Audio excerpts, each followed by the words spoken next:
এমন একটা পৃথিবীর কথা কল্পনা করুন তো, যেখানে মানুষ নিজেই নিজের সবচেয়ে বড় শত্রু নয়, বরং যুদ্ধ, লোভ, ক্ষমতার নেশা, এমনকি সভ্যতার পতনে রয়েছে পৃথিবীর বাহিরের কোনো শক্তির হাত।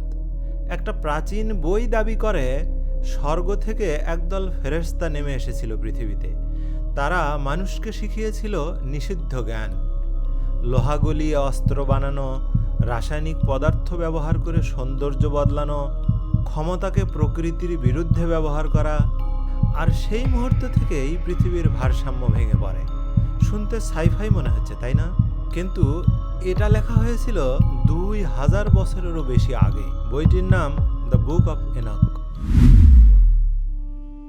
আজ আমরা শুধু বুক অফ এনকের গল্প শুনব না, আমরা দেখব কেন এই বই প্রাচীন পৃথিবীর মানুষের কাছে এত ভয়ঙ্কর ছিল, কেন তারা বিশ্বাস করত একদিন ক্যালেন্ডারের ভুলও পুরো মহাবিশ্ব ধ্বংস করে দিতে পারে, কেন তারা ভাবত মানুষের কাছে যে প্রযুক্তি চলে গেছে সেই প্রযুক্তি নিয়ন্ত্রণ করার মতো নৈতিকতা এখনো তৈরিই হয়নি। আর সবচেয়ে ভয়ঙ্কর প্রশ্নটা হলো, 2000 বছর পরেও আমরা কি এখনো সেই একই ভুল করছি? বুক অফ এনক জন্ম নেয় এমন এক সময় যখন পৃথিবীকে মনে হচ্ছিল অভিশপ্ত। গ্রিক সাম্রাজ্য ইহুদিদের সংস্কৃতি মুছে ফেলতে চেয়েছিল। ধর্মীয় আচার নিষিদ্ধ, সেকেন্ড টেম্পল অপবিত্র, নিজেদের ভাষা, নিয়ম, পরিচয় সব হারিয়ে যাচ্ছিল। মানুষ বিশ্বাস করতে শুরু করলো এই পৃথিবীকে আর ঠিক করা সম্ভব না, এটাকে ধ্বংস করতেই হবে। আজ অ্যাপোক্লিপস মানে আমরা বুঝি পৃথিবীর শেষ, কিন্তু প্রাচীন গ্রিক ভাষায় এর মানে ছিল পর্দা সরিয়ে সত্য দেখানো। বুক অফ এনকের লেখকরা বিশ্বাস করতেন ঈশ্বর তাদেরকে মহাবিশ্বের গোপন নকশা দেখিয়েছেন। তাদের কাছে ইতিহাস কোনো দুর্ঘটনা না, সব কিছু আগেই নির্ধারিত। এই কথাটা আমি আল বিদায়া ওয়ান নেহায়া গ্রন্থেও দেখেছি। অর্থাৎ একটা লাইন এরকম, তারপর তার মহাপ্রজ্ঞাময় পূর্ব সিদ্ধান্ত অনুযায়ী তাদেরকে, অর্থাৎ আদম ও হাওয়া আলাইহিস সালামকে নামিয়ে দেন পৃথিবীর মাটিতে। এখন আমরা আসছি বুক অফ এনকের সবচেয়ে ভুল বোঝা অংশে, ক্যালেন্ডারের যুদ্ধ। শুনতে বিরক্তিকর লাগছে? আসলে এটা ছিল অস্তিত্ব রক্ষার যুদ্ধ। এক পক্ষ বলছিল বছর হবে 364 দিনে, অন্য পক্ষ বলছিল 354 দিনে। আজ আমাদের কাছে এটা সাধারণ গণিত, কিন্তু প্রাচীন মানুষের কাছে এটা ছিল মহাজাগতিক শৃঙ্খলার প্রশ্ন। কারণ 364 দিন মানে পুরো বছর নিখুঁতভাবে 52 সপ্তাহে ভাগ হয়। প্রতিটা উৎসব, প্রতিটা পবিত্র দিন প্রতি বছর ঠিক একই দিনে পড়বে। এটা তাদের কাছে ছিল ঈশ্বরের নিখুঁত গণিত। ভাবুন, আপনি ভুল দিনে ডে অফ অ্যাটনমেন্ট পালন করেছেন, তাহলে তাদের বিশ্বাস অনুযায়ী আপনার প্রার্থনা ঈশ্বরের কাছে পৌঁছাবেই না, পুরো জাতি অভিশপ্ত হয়ে যাবে।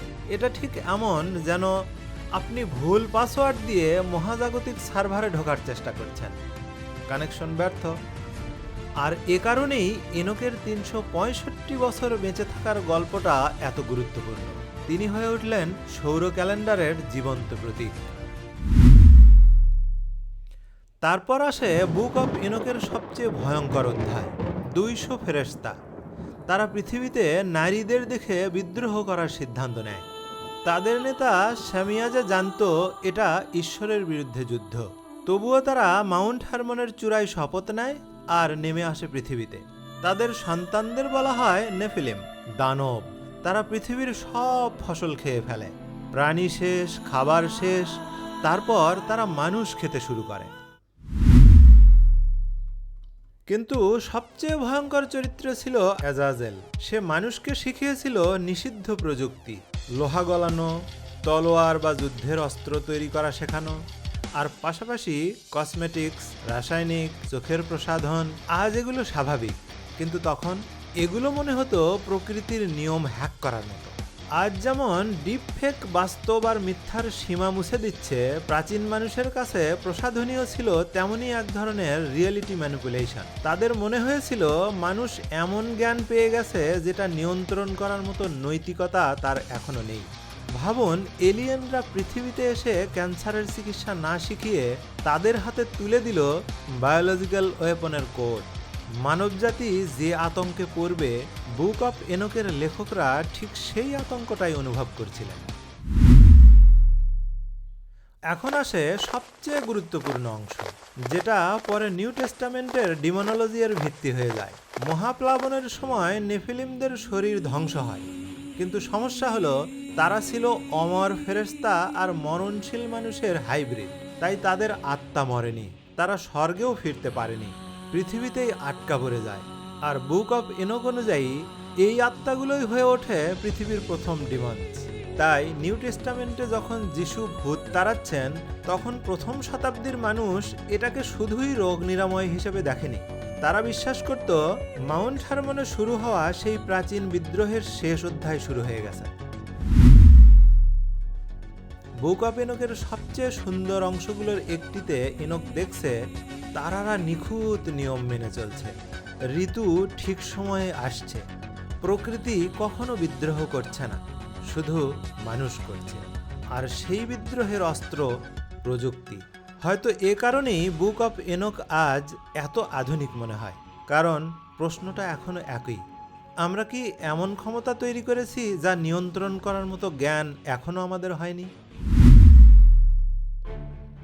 বুক অফ এনোক হয়তো শুধু ধর্মীয় বই না, হয়তো এটা মানব সভ্যতার চিরন্তন ভয়। জ্ঞান, ক্ষমতা, প্রযুক্তি এগুলো যত দ্রুত এগোয়, নৈতিকতা কি তত দ্রুত এগোয়?